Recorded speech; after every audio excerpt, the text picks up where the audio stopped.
Hi, January 22, 2026, the Hindu newspaper discussion. Okay. So first news என்ன அப்படின்னா the importance of pack silica for India அப்படின்னு சொல்லிட்டு அதாவது pack silica summit அப்படின்னு சொல்லிட்டு யூஎஸ் வந்து ஒரு சப்மிட் நடத்திருக்காங்க. எதுக்காக அப்படின்னா கிரிட்டிக்கல் அண்ட் ரேர் எர்த் மினரல்ஸோட சப்ளை செயின்ஸை என்ஷூர் பண்ணுறதுக்காக. ஓகேவா? ஏன் யூஎஸ் வந்து இந்த மாதிரி ஒரு சம்மிட்டை நடத்தணும் அப்படின்னா ஃபர்ஸ்ட் அண்ட் மேஜர் த்ரெட் யார் அப்படின்னா சைனா தான். ஏன்னா சைனா தான் வேர்ல்டு லெவலில் 80% of rare earth elements critical எலமெண்ட்ஸோட சப்ளை செயினை கண்ட்ரோல் பண்ணுறாங்க அப்படின்றதுனால. ஓகேவா? ஸோ அப்போது இந்த சப்மிட்டில் யார் யாரெல்லாம் இருக்காங்க, இதோட இம்பார்ட்டன்ஸ் என்ன, இந்தியாவுக்கு இது எப்படி ஹெல்ப் பண்ணும் அப்படின்றத பார்த்தோம். India is not a member, not an observer. ஆனால் ஜாயின் பண்ணுறதுக்கான வாய்ப்புகள் இருக்குது. இது எப்படி வந்து ஜாயின் பண்ணலாமா வேணாமா அப்படின்னு சொல்லிட்டு டாக் போயிட்டு இருந்துச்சு. 2 டேஸ்க்கு முன்னாடி கூட ஒரு ஆர்டிக்கல் இதை பற்றி வந்துச்சு. Okay, editorial. ஸோ அப்போது பேக் சிலிக்கா சம்மிட் அப்படின்றது என்னென்னா initiative to seek reduce the coercive dependencies on secure global AI tech, அதாவது AI supply chains, அதாவது rare earth elements டிபெண்டன்சிஸை கம்மி பண்ணுறதுக்காக, அதாவது ரேர் எர்த் எலமெண்ட்ஸை டைவர்சிஃபை பண்ணுறோம் நமக்கான சோர்ஸ் அப்படின்றது தான் இது எல்லாமே. ஓகேவா? அப்போ சைனாவை மட்டும் டிபெண்ட் பண்ணி இருக்கக்கூடாது அப்படின்றது தான். ஸோ நம்ம என்ன தெரிஞ்சுக்கணும் அப்படின்னா பேக் சிலிக்கா இந்தியா ஜாயின் பண்ணலாமா வேணாமா அப்படின்னு பேசிட்டு இருக்கும்போது நம்ம அதில் யார் யார் ஆல்ரெடி மெம்பராக இருக்காங்க அப்படின்றத பார்த்துக்கணும். ஓகேவா? யூஎஸ் ஆல்ரெடி நம்ம யூஎஸ் தான் இந்த இதை நடத்துகிறாங்க. ஸோ அதுக்கப்புறம் வந்து பார்த்தோன்னா ஆஸ்திரேலியா வந்து ஏன் ஆஸ்திரேலியா ஜாயின் ஆயிருக்கு அப்படின்னா மேஜர் லித்தியம் எக்ஸ்போர்ட்டர் யார் அப்படின்னா ஆஸ்திரேலியா. ஸோ அதனால் அவங்களும் ஜாயின் பண்ணுறாங்க. சிங்கப்பூர், நெதர்லாண்டு, சவுத் கொரியா, அதுக்கப்புறம் யுனைடெட் கிங்டம், இவங்களாம் வந்து இது பண்ணுறாங்க. யூகே வந்து பார்த்தோன்னா 3rd லார்ஜஸ்ட் ஏஐ மார்க்கெட் அப்படின்றது ஞாபகம் வச்சுக்கோங்க. ஓகேவா? ஸோ அதனால இவங்களாம் சிக்னிஃபிகண்ட் பார்ட்னராக அதுக்குள்ளே இருக்காங்க. இந்தியாவுக்கு இது மூலமாக என்ன பெனிஃபிட் அப்படின்னா ஆல்ரெடி இந்தியா வந்து இந்தியா ஏஐ மிஷன் ரன் பண்ணிட்டு இருக்கோம், செமிகண்டக்டர் மிஷன் ரன் பண்ணிட்டு இருக்கோம். இது எல்லாத்துக்குமே என்ன தேவை அப்படின்னா ரேர் எர்த் எலமெண்ட்ஸ் வந்து தேவைப்படுது. ஓகேவா? ஸோ அதனால நமக்கு பேக் சிலிக்கா இனிஷியேட்டிவ் ரொம்ப முக்கியமாக இருக்கும் அப்படின்றது. ஆல்ரெடி பேக் சிலிக்கா இனிஷியேட்டிவ்ல யார் யார் மெம்பராக இருக்காங்க அப்படின்னா அமெரிக்காவோட ஆலிஸ் மட்டும்தான் மெம்பராக இருக்காங்க மோஸ்ட்லி. ஓகேவா? அப்போ இந்தியா அப்படின்றது வந்து பார்த்தோன்னா நம்ம வந்து ஸ்ட்ராட்டஜி கட்டணும். பேக் சிலிக்காவில் ஜாயின் பண்ணும்போது நம்மளோட அட்டானமி இம்பாக்ட் ஆகுமா அப்படின்றதையும் பார்க்கணும். அதே மாதிரி அது இம்பாக்ட் ஆகாத அளவுக்கு பார்த்துக்கணும். ஓகேவா? ஸோ அப்படின்னு சொல்லிட்டு இதில் பேசியிருக்காங்க. நம்ம இதில் என்ன தெரிஞ்சுக்கணும் அப்படின்னா ரேர் எர்த் எலமெண்ட்ஸ்னா என்ன, கிரிட்டிக்கல் எலமெண்ட்ஸ்னா என்ன, பேக் சிலிக்கா அப்படின்ற ஃப்ரேம்வொர்க் யார் ரன் பண்ணது, எந்த சமிட் யார் இது பண்ணாங்க, இந்தியாவில் இது கிரிட்டிக்கல் மினரல்ஸை என்ஷூர் பண்ணுறதுக்கு நம்ம என்னென்ன இனிஷியேட்டிவ்ஸ் எடுத்திருக்கோம் அப்படின்றத மட்டும் பார்த்துக்கோங்க. ஆஸ் வெல் அஸ் சைனா வந்து பார்த்தோன்னா major player in supply chain of critical elements அப்படின்றதையும் பார்த்துக்கணும். ஓகே, அவ்வளோதான் இந்த ஆர்டிக்கல். வேறு எது தேவையில்லை. அடுத்தது election commission discretion during SIR is not unregulated power. Supreme court வந்து சொல்லியிருக்காங்க. அதாவது எலெக்ஷன் கமிஷன் நடத்தக்கூடிய ஸ்பெஷல் இன்டென்சிவ் ரிவிஷன் அன்ரெகுலேட்டட் கிடையாது. அது எதுக்குள்ளே நடக்கணும் அப்படின்னா registration of electors rules 1960s கொண்டு வந்திருக்காங்க.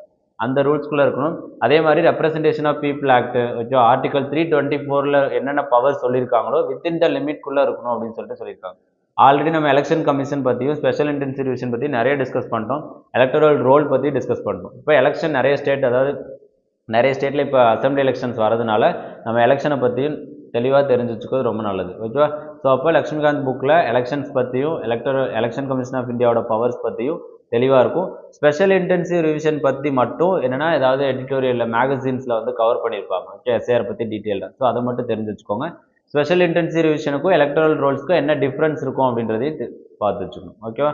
ஸோ நெக்ஸ்ட் வந்து பார்த்தோன்னா multidisciplinary team of experts to define Aravallis அப்படின்றது. ஸோ அரவல்லி ஹில்ஸை பற்றி நியூஸில் இருந்துச்சு. ஆல்ரெடி சுப்ரீம் கோர்ட்டும் வந்து என்ன எக்ஸ்பர்ட் பேனல் வந்து இது பண்ணியிருக்காங்க. எதுக்காக அப்படின்னா அரவல்லி ரேஞ்சஸை வந்து டிஃபைன் பண்ணுறதுக்காக. ஓகேவா? ஸோ அப்போது ஒரு ஹில்ஸை டிஃபைன் பண்ணுறதுக்கு என்னென்ன க்ரைட்டீரியா இருக்குது, அது எங்கே இருக்குது அப்படின்றத பார்த்துக்கோங்க. ஓகேவா? ஸோ தென் அதுக்கப்புறம் ஆரவல்லி ரேஞ்சஸ் வந்து எந்த ஸ்டேட்டில் இருக்குது, எந்தெந்த ஸ்டேட் வழியாக பாஸ் ஆகுது, ஆரவல்லி ரேஞ்சஸ் மூலமாக இந்தியாவோட கிளைமேட் எப்படி இம்பேக்ட் ஆகுது. ஓகேவா? ஸோ அது மூலமாக இப்போ டெசர்டிஃபிகேஷன் எப்படி கம்மியாகுது. ஸோ அந்த மாதிரி விஷயங்கள்லாம் தெரிஞ்சு வச்சுக்கோங்க. தென் ஆரவல்லி ரேஞ்சஸில் நடக்கக்கூடிய மைனிங் இஷ்யூஸ் பற்றியும் ஆரவல்லி ரேஞ்சஸில் நடக்கக்கூடிய டீஃபாரஸ்டேஷன் பற்றி தெரிஞ்சு வச்சுக்கிறது ரொம்ப முக்கியம். ஓகேவா? ஸோ நெக்ஸ்ட் வந்து பார்த்தோன்னா Karnataka governor likely to skip parts of address to the house அப்படின்றது.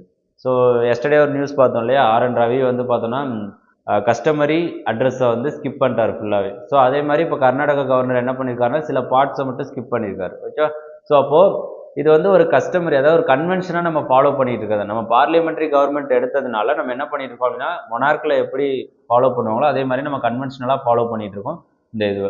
ஸோ இது கான்ஸ்டியூஷனல் ரோலா இல்லை கன்வென்ஷனலாக ஃபாலோ பண்ணுறோமா அப்படின்றத பார்த்துக்கோங்க. ப்ளஸ் ஆல்ரெடி நம்ம சீஃப் மினிஸ்டர்ஸ் ப்ளஸ் கவர்னர், இவங்க சீஃப் மினிஸ்டர்ஸ் வெர்சஸ் கவர்னர், இவங்களுக்கு நடந்துட்டு இருக்க பிரச்சனை வந்து ரொம்ப காலமாக போயிட்டு இருக்கு. அப்போ கவர்னரோட ரோல்ஸ் அண்ட் ரெஸ்பான்சிபிலிட்டி என்ன அப்படின்றதையும் தெரிஞ்சு வச்சுக்கணும். ஓகேவா? ஸோ அது மட்டும் தான் இந்த ஆர்டிக்கலில், வேறு எதுவும் தேவையில்லை. நெக்ஸ்ட்டு ஸ்ட்ரைட்டாக எடிட்டோரியல் பேஜ் தான், இடையில எதுவும் நியூஸ் இல்லை. ஃபர்ஸ்ட் நியூஸ் என்ன அப்படின்னா, மீனிங்லெஸ் ஃபார்மாலிட்டி அப்படின்றது. The conduct governors has undermine their constitutional role அப்படின்றது. ஸோ ஆல்ரெடி நம்ம பேசினது தான், இந்த கஸ்டமரி கன்வென்ஷன்ஸை வந்து பார்த்தோன்னா ஸ்கிப் பண்ணுறது வந்து அவங்களோட கான்ஸ்டியூஷனல் ரோலை விட்டு வெளியே போகிறாங்க அப்படின்றது. ஆர்டிகல் 87 and 176 இது என்ன சொல்லுது அப்படின்னா, president and governors to make special addresses to the parliament and state legislature இந்த நியூ இயர்ஸ் அப்படின்னு சொல்லிட்டு கான்ஸ்டியூஷன்லேயே சொல்லியிருக்கு. ஓகேவா? அப்போது இதை ஸ்கிப் பண்ணுறது அப்படின்றது அவங்களோட கான்ஸ்டியூஷனல் ரோலை வந்து என்ன பண்ணுறாங்க அப்படின்னா அண்டர்மைன் அவங்களே வந்து இது பண்ணிக்கிறாங்க அப்படின்றத சொல்கிறாங்க. ஓகேவா? ஸோ இந்த ஆர்டிகல்ஸ் பார்த்து வச்சுக்கோங்க. ஆல்ரெடி நம்ம பேசின மாதிரி கவர்னர்ஸோட ரோல் என்ன, ஓகே, பிரசிடென்ட்டோட ரோல் என்ன, ஓகே, சீஃப் மினிஸ்டர்ஸோட ரோல் என்ன அப்படின்றது மட்டும் ஸ்பெசிஃபிக்காக பார்த்து வச்சுக்கோங்க. ஓகேவா?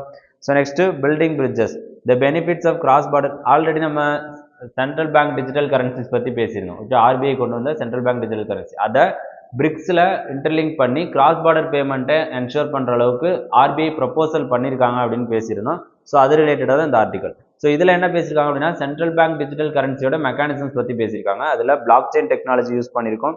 அதே மாதிரி பார்த்தோன்னா எக்ஸ்ட்ரீம் வாலட்டாலிட்டியை வந்து கண்ட்ரோல் பண்ணுறதுக்காகவும், ஓகே, அதிகமாக எரோஷன்ஸ் ஆஃப் வெல்த்தை வந்து இது பண்ணுறதுக்காகவும், ஃபார் எக்ஸாம்பிள் டேக்ஸ் எவேஷன்ஸ் இதெல்லாம் அதிகமாக இருக்கும் இல்லையா? இப்போ பிளாக் செயின் டெக்னாலஜி யூஸ் பண்ணும்போது டேக்ஸ் எவேஷன்ஸாக இருக்கட்டும், ஷெல் கம்பெனிஸை வச்சு ஹவாலா டிரான்சாக்ஷன் இதெல்லாம் கம்மியாகும் அப்படின்னு சொல்லியிருக்காங்க. ஓகேவா? ஏன் நம்ம சென்ட்ரல் பேங்க் டிஜிட்டல் கரன்சியை என்ஷூர் பண்ணுறோம், எம்பசைஸ் பண்ணுறோம் அப்படின்னா, கிரிப்டோ கரன்சி அசெட்ஸை யூஸ் பண்ணலாம். பட் ஆனால் அது என்னென்னா அன்ரெகுலேட்டட். ஓகே, அது வந்து சென்ட்ரலைஸ்டு ரெகுலேஷன்ஸ் கிடையாது யாருக்கு, கிரிப்டோ கரன்சிக்கு. ஆனால் சிபிடிசிக்கு என்ன இருக்குது அப்படின்னா, சென்ட்ரலைஸ்டு ஆர்பிஐ வந்து ரெகுலேட் பண்ணி தான் அனுப்புவாங்க. ஓகே, ஸோ அதனால் அதோட இம்பார்ட்டன்ஸ் பற்றி பேசியிருக்காங்க. அதே மாதிரி கிரிப்டோ கரன்சிஸை யூஸ் பண்ணும்போது நிறைய அனானிமிட்டி இருக்கும் கிராஸ் பார்டர் பேமெண்ட்டுக்கு. ஆனால் சிபிடிசி யூஸ் பண்ணும்போது அனானிமிட்டி கண்ட்ரோல் ஆகும் அப்படின்னு சொல்லிட்டு இது பண்ணியிருக்காங்க.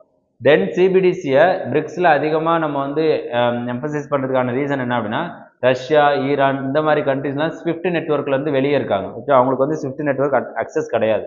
ஸோ அந்த கண்ட்ரிஸ் கூட சிபிடிசி யூஸ் பண்ணும்போது இன்னும் நம்ம என்ன பண்ணோம் அப்படின்னா, ட்ரேடை டைவர்சிஃபை பண்ண ஈஸியாக இருக்கும்.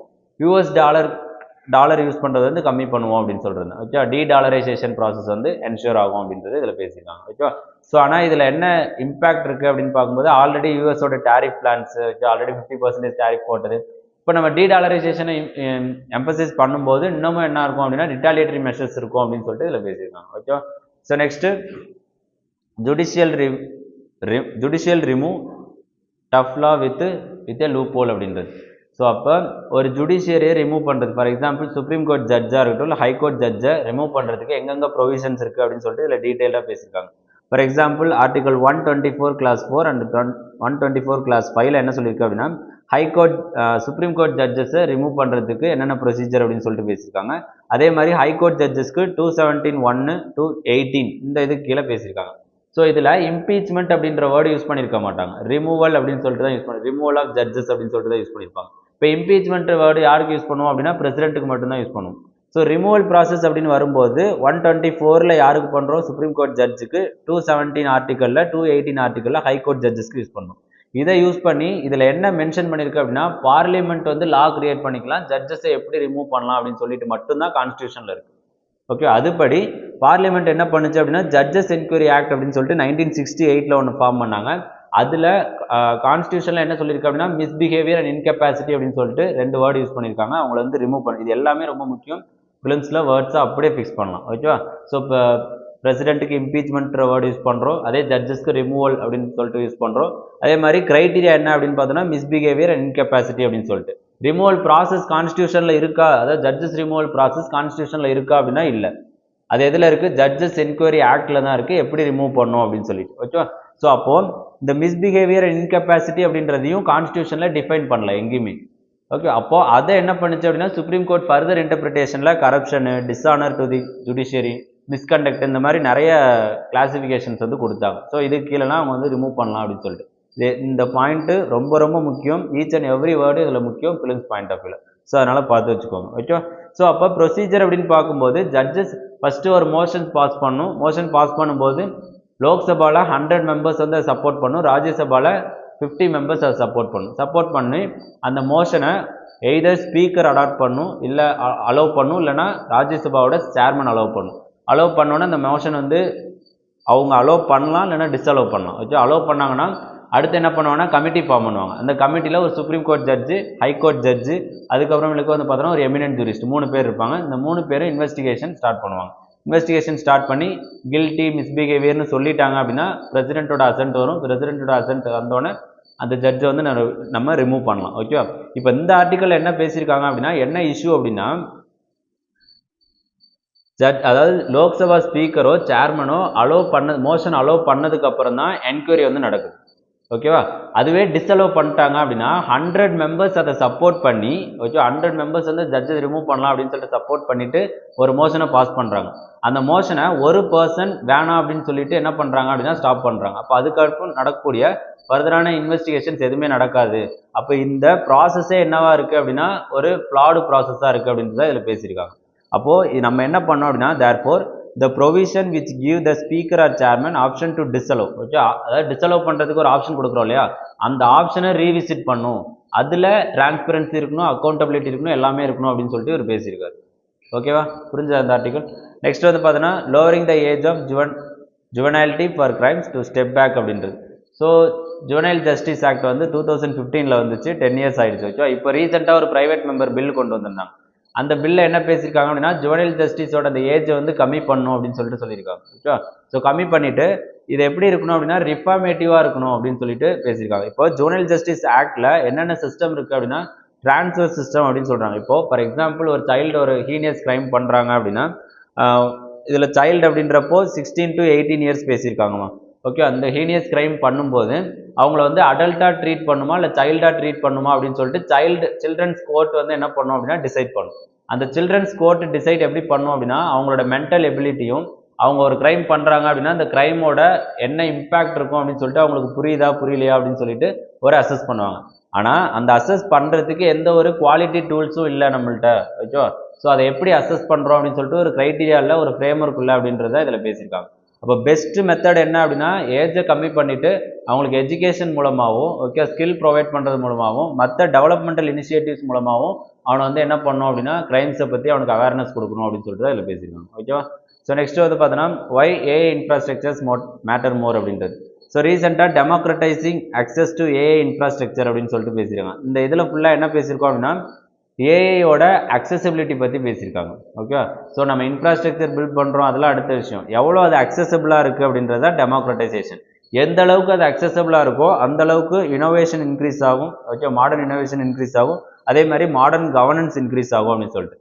அப்போது ஏஐ இன்ஃப்ராஸ்ட்ரக்சரில் பார்த்தோம் அப்படின்னா 2 டைப் இருக்குது. ஒன்று ஃபிசிக்கல் இன்ஃப்ராஸ்ட்ரக்சர், இன்னொன்று வந்து பார்த்தோன்னா இன்விசிபிள் இன்ஃப்ராஸ்ட்ரக்சர். ஃபிசிக்கல் அப்படின்னு பார்க்கும்போது நம்மளோட கம்ப்யூட்டர், அதாவது ஜிபியூஸாக இருக்கட்டும், data centres, high performance computing clusters, இது எல்லாமே ஃபிசிக்கல் இன்ஃப்ராஸ்ட்ரக்சர். அப்போ ஏஐயில் இன்விசிபிள் இன்ஃப்ராஸ்ட்ரக்சர் அப்படின்னு பார்க்கும்போது data sets, model repositories, governance framework, access protocol, இது எல்லாமே இன்விசிபிள். அதாவது ஏஐயில் மொத்தம் 2 இன்ஃப்ராஸ்ட்ரக்சர் இருக்குன்னு தெரிஞ்சு வச்சுக்கோங்க. ஃபிசிக்கல் இன்ஃப்ராஸ்ட்ரக்சர் வந்து இன்விசிபிள் இன்ஃப்ராஸ்ட்ரக்சர். ஓகே, அவ்வளோதான் இந்த ஆர்டிக்கலில் தெரிஞ்சுக்க வேண்டியது. மீது எல்லாமே ஏஐயோட அக்சசிபிலிட்டி இன்க்ரீஸ் ஆனிச்சு அப்படின்னா எப்படி வந்து இனோவேஷன் இன்க்ரீஸ் ஆகும் அப்படின்னு சொல்லிட்டு அந்த ஆர்டிக்கல் ஃபுல்லாக பேசியிருக்காங்க. இந்தியாவுக்கு இது எப்படி ஹெல்ப் பண்ணும் அப்படின்னு சொல்லிட்டு பேசியிருக்காங்க. இப்போ இந்தியாவுக்கு இது எப்படி ஹெல்ப் பண்ணும்? ஆல்ரெடி இந்தியா ஏஐ மிஷன் கொண்டு வந்திருக்கோம், ஏஐ ஃபார் ஆல் அப்படின்னு சொல்லிட்டு இனிஷியேட்டிவ் கொண்டு வந்திருக்கோம். ஓகே, நீத்தி ஆயோகோட இனிஷியேட்டிவ். ஸோ அதேமாதிரி செமிகண்டக்டர் மிஷன்ஸ் அப்படின்னு சொல்லிட்டு இது எல்லாத்துக்குமே என்ன ஹெல்ப் பண்ணும் அப்படின்னா ஏஐ ஹெல்ப் பண்ணும். ஓகேவா? ஸோ அதே மாதிரி வந்து பார்த்தோன்னா ஏஐ கூட நம்ம இன்னொரு விஷயத்த முக்கியமாக என்ஷூர் பண்ணி ஆகணும். அது என்ன அப்படின்னா சஸ்டைனபிலிட்டி அப்படின்றது. ஒரு சஸ்டைனபிலிட்டி அப்படின்றது இப்போ ஃபார் எக்ஸாம்பிள் ஒரு சிப்பு கிரியேட் பண்ணோம் அப்படின்னா நமக்கு அதிகமாக வாட்டர் தேவைப்படும். ஓகே, அதிகமாக நேச்சுரல் ரிசோர்ஸை எக்ஸ்ப்ளாய்ட் பண்ணும். சிப் கிரியேட் பண்ணுறது ரொம்ப முக்கியம் தான். அதே அட் த சேம் டைம் என்ன பண்ணணும், என்வரான்மெண்ட்டை ப்ரொடெக்ட் பண்ணுறது முக்கியம் அப்படின்னு சொல்லிட்டு இதில் பேசியிருக்காங்க. ஓகேவா? ஸோ நெக்ஸ்ட் வந்து பார்த்தோம் அப்படின்னா 12th பேஜ்மா India mulls Trump Gaza board அப்படின்றது invites Israel UAE leaders join அப்படின்றது. ஸோ ட்ரம்ப் காசா போர்டு அப்படின்றது 20 பாயிண்ட் பிளான் பார்த்தோம் இல்லையா? ஸோ அந்த பிளான் படி காசாவில் வந்து பீஸ் கொண்டு வரது தான் என்னென்னா அட்மோஸ்ட் கோலு. ஸோ அதில் வந்து பார்த்தோன்னா இந்தியா வந்து இஸ்ரேலையும் இன்வைட் பண்ணியிருக்காங்க, யூஏஇ லீடரையும் ஜாயின் பண்ண சொல்லி இன்வைட் பண்ணியிருக்காங்க. ஓகேவா? ஸோ அப்போ இந்தியா எதை என்ஷூர் பண்ணுது அப்படின்னா 2 ஸ்டேட் சொல்யூஷன். ஸோ அப்போ ரொம்ப முக்கியமாக பார்த்துக்க வேண்டியது என்ன அப்படின்னா 2 ஸ்டேட் சொல்யூஷன்னா என்ன அப்படின்னு சொல்லிட்டு ஆல்ரெடி இந்த பிரச்சனை வந்து 2-3 வருஷம் முன்னாடியிலேருந்தே போயிட்டுருக்கு. அப்போ நம்ம என்ன பண்ணிக்கணும் அப்படின்னா ஹிஸ்ட்ரியை ரொம்ப தெரிஞ்சு வச்சுக்கிறது ரொம்ப முக்கியம். ஓகே, பால்ஃபோர் டிக்ளரேஷன்லேருந்து ஆரம்பிச்சு அது எப்படி ஸ்டார்ட் ஆனிச்சு, ஆஸ்லோ அக்கார்ட்ஸ்னா என்ன, அதில் என்னென்ன இன்ன வரைக்கும் எந்தெந்த கண்ட்ரிஸ் அதுக்குள்ளே போய் பிரச்சனையை சால்வ் பண்ண ட்ரை பண்ணியிருக்காங்க. ஓகே, அந்த பிரச்சனை ஏன் இன்னும் சால்வ் ஆகாமல் இருக்குது, இந்தியாவோட பொசிஷன் என்ன அதில் அப்படின்னு சொல்லிட்டு தெளிவாக பார்த்து வச்சுக்கணும். நம்ம டூ ஸ்டேட் சொல்யூஷனை எம்பசைஸ் பண்ணுறோம். டூ ஸ்டேட் சொல்யூஷனா என்ன, இஸ்ரேலும் இருக்கட்டும் as well as பாலஸ்டைனும் இருக்கட்டும். அதே மாதிரி பாலஸ்டைனுக்கு இந்தியா வந்து பார்த்தோன்னா ஹியூமானிட்டேரியன் எய்டு கொடுப்பாங்க, அவங்களோட ரீகன்ஸ்ட்ரக்ஷனுக்கு நாங்கள் ஹெல்ப் பண்ணுவோம் அப்படின்னு சொல்லிட்டு நம்ம பேசிகிட்டு இருக்கோம். ஓகே, இதை மட்டும் தெரிஞ்சு வச்சுக்கோங்க. நெக்ஸ்ட் வந்து பார்த்தோம் அப்படின்னா பேஜ் நம்பர் 15மா, rise focus on critical strategic minerals அப்படின்றது. ஸோ கிரிட்டிக்கல் ஸ்ட்ராட்டஜிக் மினரல்ஸ்னால் என்னென்னு பார்த்துக்குமா. ஓகேவா, இப்போ கிரிட்டிக்கல் ஸ்ட்ராட்டஜிக் மினரல்ஸை யார் கண்ட்ரோல் பண்ணுறா அப்படின்றது. For example major minerals, minor minerals அப்படின்னு சொல்லுவோம். மேஜர் மினரல்ஸை யார் கண்ட்ரோல் பண்ணுவா அப்படின்னா சென்ட்ரல் கவர்மெண்ட் கண்ட்ரோல் பண்ணுவாங்க. மைனர் மினரல்ஸை ஸ்டேட் கவர்மெண்ட் கண்ட்ரோல் பண்ணுவாங்க. ஓகே, அதுக்கான ஆக்ஷன் ப்ராசஸ் எப்படி நடக்குது இதெல்லாம் பார்த்துக்கோங்க. ப்ளஸ் எந்தெந்த மேஜர் மினரல்ஸ் எந்தெந்த ஸ்டேட்டில் இருக்குது அப்படின்னு சொல்லிட்டு லைட்டாக ஒரு ஃபேக்ட் மட்டும் பார்த்து வச்சுக்கோங்க. ஓகே, அவ்வளோதான். இந்த நியூஸை பெருசாக உள்ள எதுவும் தேவைப்படாது. நெக்ஸ்ட்டு குளோபல் நியூஸில் எதுவும் இல்லாமல் ஸ்போர்ட்ஸ் நியூஸ்லேயும் இன்றைக்கி எதுவும் பெருசாக இல்லை. ஸோ அவ்வளோதான். ஸோ இன்றைக்கி டிஸ்கஸ் பண்ண ஆர்டிக்கல் ரிலேட்டடாக ஐகெட் ஐஏஎஸ் அகாடமி டெலிகிராம் சேனலில் குவிசஸ் ரன் ஆகும். அட்டன் பண்ணுங்கள், நான் ஆக்டிவ் ரீகாலிங்க்கு ஹெல்ப் பண்ணுறேன். Okay, thank you.